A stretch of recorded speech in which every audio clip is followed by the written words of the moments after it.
In this tutorial video, I'm going to show you how to update a product stock level in Inventora. What you will need to do is to go to your products page, and for example, I would like to update the stock level of the Apple candle.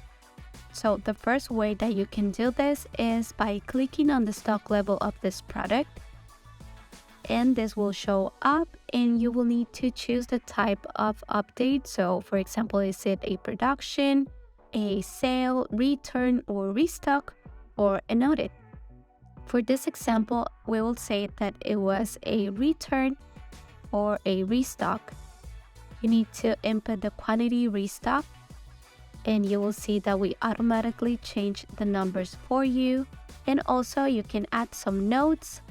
Once everything is ready, click update, and this will show up in your screen, and it tells you the items that are being updated. You just need to double check that everything is good to go, and if it's ready to go, you just click hide, and we are going to automatically update the stock level for you.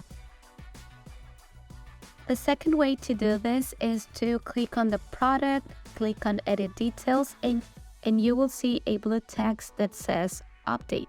Click on that text, and you will need to do the same process that I show you in the first option.